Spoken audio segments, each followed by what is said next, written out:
नमस्कार मित्रांनो. कमळी मालिकेच्या पुढील भागांमध्ये आपल्याला असं काही बघायला मिळणार आहे की सगळं जग तिथेच थांबून जाणार आहे. हो मित्रांनो, हे सगळं आपल्याला ह्या भागामध्ये बघायला मिळणार आहे. तर तुम्ही जर आमच्या चॅनलला सबस्क्राईब केलं नसेल तर सबस्क्राईब करा आणि व्हिडिओ आवडल्यास लाईक द्यायला विसरू नका. तर आपण बघतो की एका दिवशी कॉलेजमध्ये काहीतरी वेगळंच वातावरण होतं. सगळीकडे गर्दी दिसते आणि फलक पण लावलेले असतात. वार्षिक रक्तदान शिबिर आणि तुमचं कोणाचं तरी आयुष्य आणि तुमचं रक्त कोणाचं तरी आयुष्य. विद्यार्थ्यांमागे उत्साह असतो आणि कोणी हसतं तर कोणी घाबरत होतं आणि त्यांच्यावरच उभी होती आपली कमळी. तिच्या चेहऱ्यावरती नेहमीसारखं शांत हास्य होतं, पण आत कुठेतरी थोडीशी भीती पण वाटत होती. निंगी तिला कुजबुजत विचारत असते, कमळी तू घाबरतेस का? तेव्हा कमळी हसतच उत्तर देते आणि म्हणते, नाही ग, एखाद्याचा जीव वाचणार असेल तर थोडं रक्त तर काय, हे काही मोठं आहे का? ती आत जाते आणि पांढऱ्या चादरीवरती झोपते. नर्स सुई तयार करते आणि रिलॅक्स राहा. नर्स म्हणतात.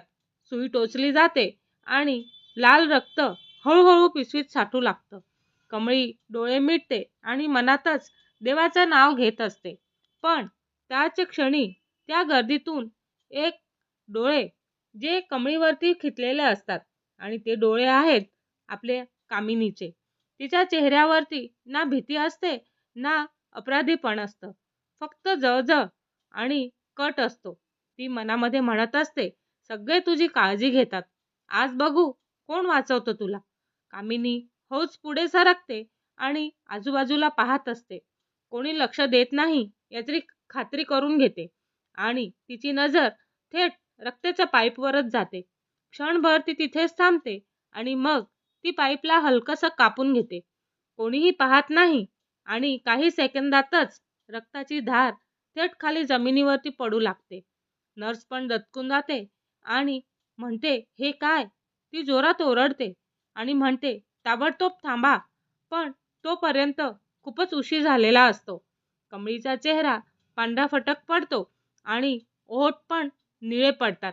डोळे फिरायला लागतात आणि हळूच आवाजात ती म्हणत असते की मला खूप चक्कर येत आहे. ती हळू आवाजात म्हणते आणि अचानकच कमळी बेशुद्ध पडते.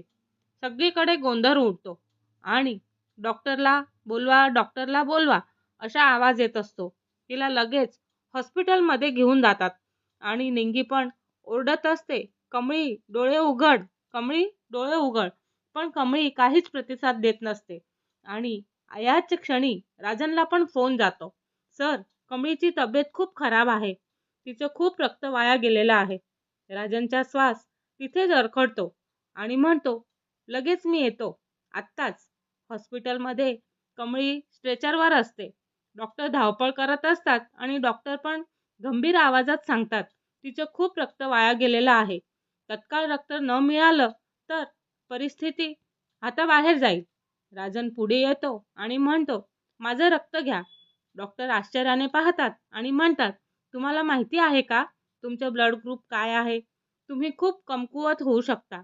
तेव्हा राजन शांतपणे पण ठाम आवाजात म्हणत असतो की तिचा जीव वाचवायला हवा, बाकी काहीही चालेल. रक्तदान सुरू होतो आणि एका बाजूला राजन आणि दुसऱ्या बाजूला कमळी. रक्त वाहतं, नातं न कळत जोडत जातं. अन्नपूर्णा बाहेर प्रार्थना करत उभी असते आणि डोळ्यात पाणी असतं. ती म्हणत असते, देवा, माझ्या नातीला वाचव. काही वेळानंतर डॉक्टर बाहेर येतात आणि तिचा जीव वाचलेला आहे असं सांगतात. सगळ्यांना आश्चर्य वाटतं आणि समाधान होतं की बरं झालं, कमळीचा जीव तरी वाचला. पण डॉक्टर पुढे म्हणतात, पण एक मोठी अडचण आहे. राजन हादरून जातो आणि विचारतो, काय? काय डॉक्टर? काय अडचण आहे? तिला डोक्याला जब्बर मार बसलेला आहे असं डॉक्टर म्हणतात आणि तिची स्मरणशक्ती पण गेलेली आहे असं डॉक्टरच्या तोंडातून निघताच आश्चर्यच वाटतं आणि पायाखालची जमीन सरकते. राजनच्या डोळ्यामध्ये पाणी येतं आणि त्याचे पाय थरथरायला लागतात. कमळी डोळे उघडते आणि सगळीकडे पाहत असते. तेवढ्यातच राजन पुढे येतो आणि म्हणतो, हळू आवाजातच म्हणतो, कमळी, मी आहे. मला ओळखतेस का? कमळी त्याच्याकडे पाहते आणि डोळ्यात काहीच ओळख नाही. ती हळूच विचारते, तुम्ही कोण? तो एक प्रश्न नाही, तो एक घाव असतो आणि तो राजांच्या मनापर्यंत पोहोचतो. आणि दूर उभी असलेली कामिनी हे सगळं पाहत असते. तिच्या ओठांवरती समाधानाच्या अश्रू चालू असतं. ती मनात म्हणते, आठवणी गेल्या, आता सत्यही गप्प बसेल. पण तिला माहिती नसतं, रक्त वाया जाऊ शकतं, आठवणी हरवू शकतात, पण सत्य ते उशिरा का होईना परत येतच. आणि आता ही लढाई फक्त कमळीची नाही, तर ही लढाई आहे सत्य आणि कटाची. तर आपण पुढच्या भागामध्ये बघू शकतो की कमळीला आठवण परत येतील का, आणि कामिनीचा हा भयानक कट उघड होईल का, आणि राजनचं सत्य कधी कळेल, आणि राजन आणि कमळी हे दोघंही बाप लेक आहेत हे कधी आणि कसं कळतं, हे सगळं पाहणं आता बाकी आहे. त्यासाठी आमच्या चॅनलला लाईक, शेअर आणि सबस्क्राईब करायला विसरू नका. धन्यवाद.